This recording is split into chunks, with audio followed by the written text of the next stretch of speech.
নমস্কার বন্ধুরা, রকি কিচেনের তরফ থেকে সকলকে স্বাগত জানাচ্ছি। আবার একটা রেসিপি আপনাদের মাঝখানে শেয়ার করতে চলেছি, সেটা হলো চাল কুমড়োর শাক রান্না। তাহলে চলুন দেখে না যাক আজকের রেসিপি। এখানে এক বান্ডিল আমি চাল কুমড়োর শাক নিয়েছি। এটা ভালো করে আমি খোসা ছাড়িয়ে টুকরো করে নেব, তারপরে কিভাবে রান্না করব সেটা আপনাদের মাঝখানে শেয়ার করব। চাল কুমড়ো শাকটা রান্না করার জন্য ওভেনে কড়াই বসিয়ে তাতে দিয়ে দিয়েছি কিছুটা সাদা তেল। তেলটা গরম হয়ে গেছে, তেলের মধ্যে দিয়ে দিচ্ছি কালো জিরে ফোড়ন, দিয়ে দিচ্ছি 1.5 চামচ মতো হলুদ গুঁড়ো, দিয়ে দেবো ধুয়ে রাখা চিংড়ি মাছ। হালকা করে চিংড়ি মাছটা ভেজে নেব।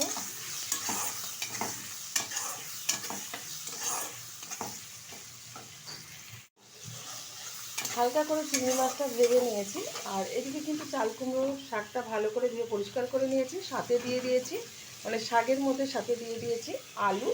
ছোটো ছোটো দুটো আলু টুকরো করে নিয়েছি পাতলা পাতলা করে। আর নিয়েছি অর্ধেক বেগুন, কারণ চাল কুমড়োর শাক কিন্তু বেগুন আলু দিয়ে খেতেই ভালো লাগে। দিয়ে দিচ্ছি কেটে রাখা কাঁচা লঙ্কা, ঝালটা যার যা পছন্দ অনুযায়ী ব্যবহার করবে। ভালোভাবে নেড়ে চেড়ে নেব।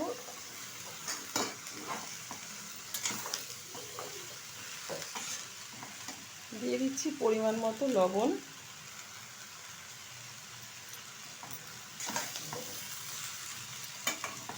এখন বেশি নাড়ব না, এটা আমি এখন ঢেকে দেবো হালকা আছে 2 থেকে 3 মিনিটের জন্য।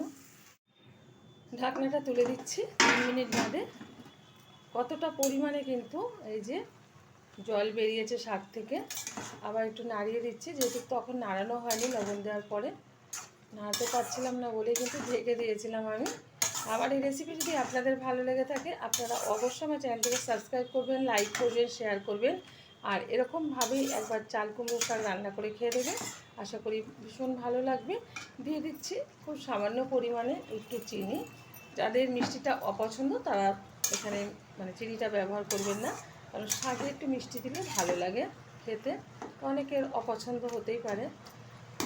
এখন দিয়ে দেবো এখানে খুব অল্প পরিমাণে একটু জল, যেহেতু শাক থেকে কিন্তু অটোমেটিক জল বেরিয়েই আসবে সিদ্ধ হওয়ার পরে, যত সিদ্ধ হবে। হালকা আছে আমি 15 মিনিট ধরে রান্না করে নেব।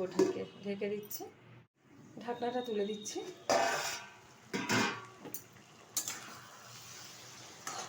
খুব সুন্দরভাবে কিন্তু চাল কুমড়োর শাকটা রান্না হয়ে গেছে। এর থেকে আর বেশি টানাবো না, যেহেতু আলু আছে, যেটুকুন ঝোলঝোল আছে এটাও কিন্তু তখন টেনে নেবে। ঢেলে দিচ্ছি একটা পাত্রে। দেখা হবে পরের ভিডিওতে নতুন কোনো রেসিপি নিয়ে। ধন্যবাদ।